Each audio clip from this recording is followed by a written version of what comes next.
It's another episode, a return episode of a Monday morning show. I'm Ken Napzok. You might be listening to me Sunday evening if you're on the Patreon page or YouTube channel member, or you might be listening to me Wednesday because that's where it popped up in your algorithm on YouTube. Or you might be listening to the podcast feed. This is a show where I look ahead to my week. Sometimes we're sincere, sometimes we're poignant, sometimes we're bittersweet, sometimes we're just sad. Today it is an episode about time. This is my birthday month, as you all know. If you don't, turning 50 on April 19th. Big number, but we talked last time out that I'm less afraid of that number. I'm less afraid of the next decade. I'm actually approaching things in a pretty hopeful fashion, which is based, as I said, but I'll refresh it a little bit, based on learning the lessons of the past, of completely freaking out at 30, completely freaking out at 40, which are all things that are justified, I believe. But carrying the wisdom forward, carrying the scars, carrying the lessons forward. But I had this here today. This was going on. I was back in my gym. Yeah, please clap. Please clap. I have a gym in my garage, or pieces of equipment that constitute a gym. But it's pretty robust. You couldn't tell by looking at me, but it's a robust home gym. Anyways, I'm back in there because I haven't had a chance to get in there the last 3-4 days, and I was feeling real low. And I'm like, you're getting older, you got to get in there. And I was having a good workout. All right, things are good. In my garage right now is a lot of things that used to be in my storage shed. I emptied out the storage shed because I had the room in the garage now. And also, if we're going to move anytime soon, let's pretend to at least move things out of the back and to the front. I don't know. It's just a mental thing. So they've been in there a bit. These items in my storage shed. These items are all things that I've carried with me most of my life. These are childhood items. These aren't just toys that I've collected over the last 10 years of being a Star Wars podcaster or whatever. Like, these are things that I've had in my possession. Some as like first, second grade. This is like that kind of storage stuff. There's also a lot of CDs and a lot of bullshit. And there's also, I think, 3 cases of VHS cassettes, VHS tapes with. Some have memories that I don't want to lose, and maybe I'd like to try to find the time and money to transfer them digitally. That'd be great. And then there's also a lot on there that I think are just a lot of things I recorded from TV in 1995. I don't have a VCR currently. I did until like 5 years ago. I still had a VCR. So now I can't even check what's on there. I think eventually they're all just going to go into a bin, into a recycling bin. But I think we all have that stuff. We all have that stuff. The luggage that we carry along. One of my favorite movies is Up in the Air with George Clooney, Jason Reitman, directed, based on the book, and you have Anna Kendrick. Love the movie. Love the movie. It's a sad movie in a lot of ways, but it's uplifting in a lot of ways. But anyways, George Clooney's character Ryan Bingham he's a motivational speaker. Among all the things he does, but he also, he goes, his job is to fire people professionally. And he talks about, making sure you don't have, like, what do you have in your backpack? Because he travels. He's on the road 330 days. His apartment is sparse. It's empty. He has no home. His home is up in the air. I've loved that movie, but I've always seen that scene or the moments of the movies we've been talking about, like, what's in your backpack? Basically saying, have a life that can be packed up and ready to go. Maybe literally, definitely figuratively. And I've never had that. Am I a bit of a pack rat? Okay, sure, maybe. Am I a hoarder? That's too far. There's been people in my life that have accused me of being a hoarder, but I'm actually not. You can walk around my room here. But I do like to hold on to things. I do have emotional connections to them. I've gotten better over the last couple of years of saying, I don't think I have a connection to this one, or I think maybe I can let go of the connection to this one. But look, the fact that I want to keep a plastic little bundle, plastic little bag with a bundle of pencils that I got from a student store in 4th grade, the fact that I want to keep that, I'm not going to let that go, okay? You're burying me with those pencils. But I was staring at all this stuff in my garage today. And 2 thoughts came as I raced towards 50. 2 thoughts. The Colin Hay song, Waiting for My Real Life to Begin. If you know that song, you know it well, I'm sure. It's a favorite. Colin Hay, former frontman of Men at Work. Great solo career. I think Zach Braff made most of the world in the mid-2000s know about him with songs on Scrubs and songs with in some of his movies. that he put out during that time. And you know, I don't care how you found him. You should enjoy Colin Hay. But Waiting for My Real Life to Begin is such a sad song, and I love it so much. It is a song, you know, not to get too specific on it, but it's a song post-breakup. It's a song post-change. It's a song with the sunset fading on your life, maybe your dreams, your hopes, and you're still waiting, but it's not a hopeful waiting. It's a resignation that maybe it will never come, and you're just saying the words to maybe believe it. It's one of my favorite songs and fuels a lot of my life. And as I was sitting there in the gym, approaching 50, hanging on here in my situation, but new things around me, changes happening, new people around me, like I'm okay. I'm in a good spot, right? That's part of the reason I'm hopping and skipping and jumping to 50 as opposed to crashing into it. But I just had this thought of like, man, I've still got this stuff with me. This is the stuff most of it is the stuff I moved to LA with. It's not like the boxes of VHS cassettes are like cassettes I added after I moved to LA. They're mostly just the ones I brought with me. I think the only thing that might be in there is pro wrestling footage from Millennium Pro Wrestling back when we'd shoot on mini DVs and put them on VHS. Like, that's about it. Nothing else was added to that. Later on, 2014 range and beyond, I would add a lot of Star Wars collectibles and toys and Game of Thrones collectibles and Lord of the Rings and all that kind of stuff when I crashed headlong into the nerd world with the Star Schmoes News launching it and all that stuff, and here we are now. But the stuff that's in that storage shed, that stuff that's now in my garage, is stuff I moved to LA with for the most part. Give or take some figures here and there. Some Lego sets, which were more from the streaming days, but some from the past. One of my Lego sets that I have, the Galaxy Commander set, I put it together in 1982, have never taken it apart, and it's in that storage shed. I'm not getting rid of that. But I was just thinking of it. I came to LA with this stuff 27 years ago. As I approached 50, I moved to LA August of 1998 at 23. And I came to LA with all this. Like, it was jammed into closets, jammed into corners of my house, the apartments I lived at. And I kept a lot at my folks' house until later on. I moved into a house in the mid-2000s, about 2002, I should say. And details don't matter to you. When you get old, you like the details. But I moved into a house, and I brought most of it down from my parents' house because I had a garage now. Well, then, damn it, I moved. And 5 years later, and been carrying this stuff around. Had it at a friend's house for a while. Had a lot of it at a friend's house. Got it back because he was like, your stuff's still here. And every time I was always telling myself, I think I'm going to get rid of it. I'm going to get rid of a lot of stuff. I'm going to, quote, go through it. I'm going to, quote, go through it. But today I was staring at that stuff, and it really hit me that this is the stuff I came to town with. And one of the reasons I still have it, or one of the reasons I have all the stuff still in the form that it is, in boxes, plastic carrying totes, not on display, not being used in any other capacity. The reason I have it is because I'm still waiting for my real life to begin. I moved here in August of 1998. I reunited with this stuff along the way, but early on, I've had this stuff in my possession for 20 plus years.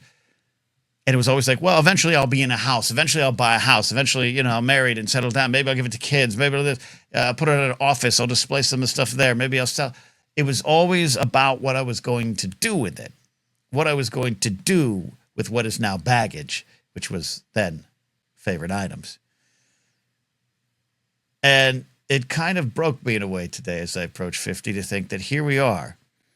We're far from all that stuff. And I would say right now, a lot of that stuff, the stuff I just said, house, kids, things I maybe don't want, things that don't mean as much to me. I'm not someone that has the need to buy a house, especially in this market, especially in LA. It'd be nice, have your own spot. I get it, but I don't have an overwhelming desire. But it's these big societal markers, right? These things that we kind of hold ourselves up against, right or wrong, we do it. And I can't take any of the stuff out of storage unless I'm getting rid of it. I have, right now I have maybe room to display it, but I don't think I'm going to be here much longer. I don't know if I'm going to be here much longer. I wasn't supposed to be here this long. I don't have an office anymore. And I never really had an office that was, mine, the corner office, the C-suite where I was going to put the stuff up. I had a security office as a director, and I did put some stuff up, some that is actually in the storage, and I was told to take it down. And it really kind of not depressed me. Didn't make me sad. Didn't make me angry.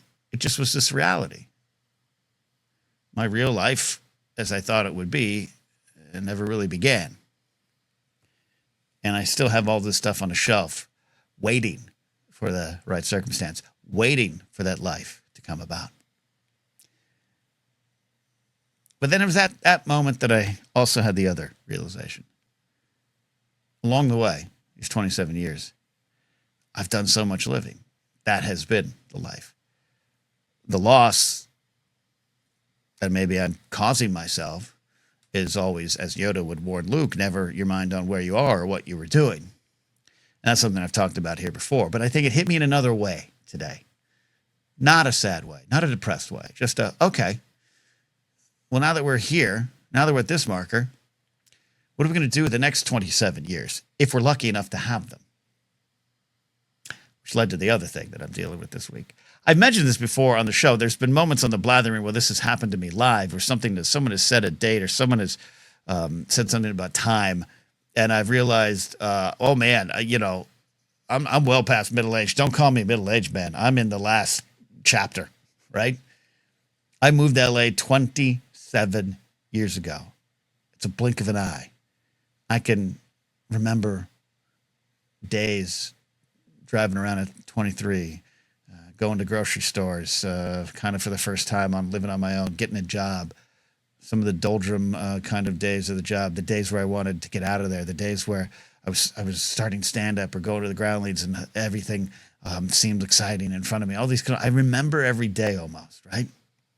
And that's the thing, I think, even though I think old folks and the older folks in our lives will try to tell us over the years about time. I think our parents try to communicate with that, but we never fully understand it.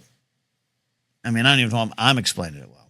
But, when my dad would tell me stories, when I was like a young teenager, and he'd tell me stories about his love of pro wrestling. He liked wrestling back in the day, actually, and he was kind of interested that I was interested in it. And we would talk, and we wouldn't sit down and watch it, but we'd conversations. And he would tell me like, oh, I used to want to be a wrestler. I kind of created a wrestler in my head, and I used to draw because my dad's an artist and he drew them.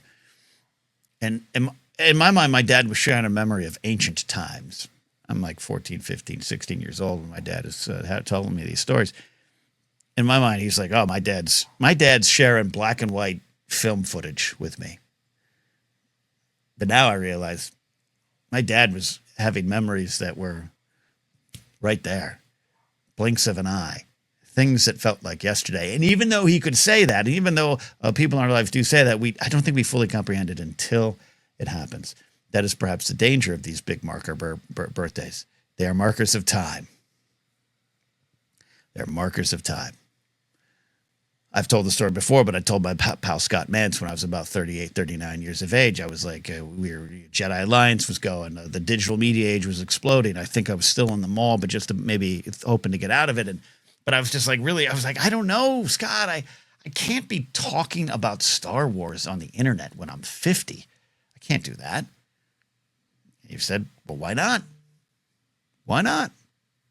And why not is a great answer, and also something I've talked about before. We'll probably talk about again on the occasion of my 50th birthday as I talk Star Wars on the internet.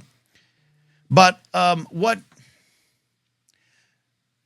that story popped in my head again today, because that conversation, I could still remember the sun beating down on my face outside the AfterBuzz Studios in Encino, California, waiting outside my Toyota Camry, suit jacket on, probably post schmoes, talking to Scott Mance, thinking, well, 50 is so way ahead.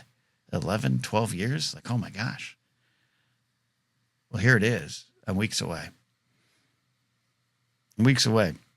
I moved here 27 years ago with all this stuff in my garage, all this baggage. Some might say burdens, but I call memories. Memories maybe I wasn't ready to let go of, or memories that I put too much stock in. I don't know. But it hit me today, as it has live on the Blathering, and probably will again. I moved to LA 27 years ago. 27 years into the future. Another blink of the eye. I'll be 77 if I'm lucky. I'll be 77 if I'm fortunate to get there. If we're all fortunate enough to get there. But state of the world aside, let's just say that's a number I can't comprehend. That's where my parents are right now, and they can't comprehend it. I have those conversations with them where they're like, I can't believe I'm turning 76. I can't believe I'm turning 75. I can't believe I'm turning 77. Like, and I used to just kind of like, yeah. Now I feel it. Now I understand it. But like I said, today, and this is what I hope you carry forward in your week, because this is going to be how I approach this issue my week, is to not lament it, to not be racked with guilt and shame, frustration of my real life never beginning, but to look back on these 27 years in Los Angeles, which is this big dividing line in my life. Left the hometown. I did a lot of cool things before I left town. I had a lot of big dreams, but then I actually did it. I moved. And here I am. And sometimes I feel like my real life definitely not only never began, but it's never going to come. And that's not right. It's not accurate. I was thinking a lot the second half of my workout today, of all those things I did do, of all the things I have accomplished, all the things I got to experience. I'm not talking about big trips to Paris, London, getting to meet Rowdy Piper, all these kind of things I talk about as things I accomplished. I'm talking about, I was thinking back the last 27 years of, that great lunch I had that one day in Northridge. Oh, gosh, that time I was traveling up to this spot, and I got to meet some friends over there. Oh, the day I just took a nap and stayed in my house.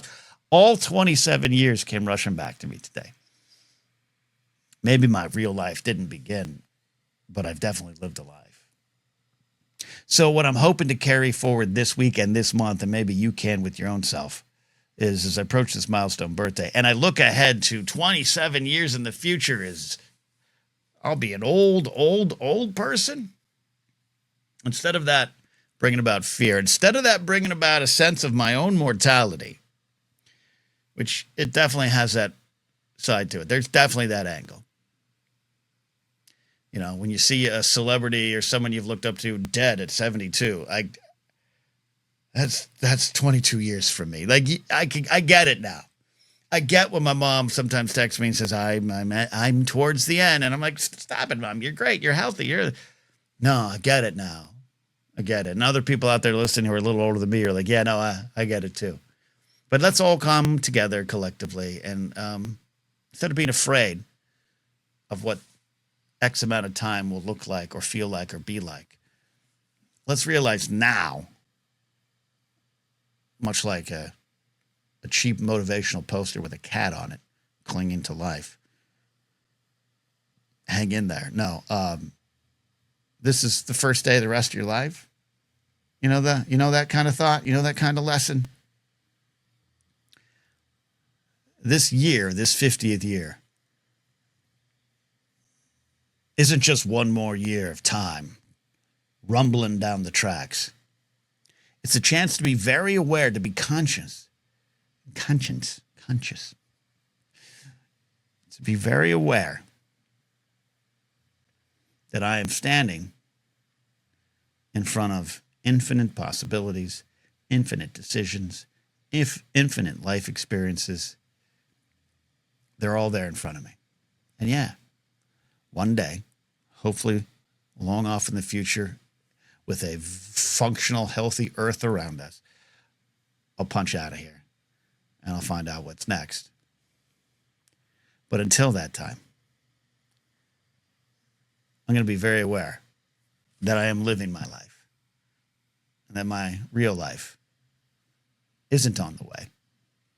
It's been here. Also, I am going to get rid of some of the stuff. I'm going to let that go. We'll talk about that some other time. Good luck on your week. Good luck. This is the week that begins the rest of your life. Mine too. Thanks for listening. Thanks for supporting on Patreon. Thanks for being a YouTube channel member. Check out the Blathering Live. Check out ASMR, my ASMR channel, Sports Card ASMR. Casually Talk, Force Center. You know where to find me. We'll see you this next week, hopefully. 1 week closer to 50. Unbelievable. All right, that's it.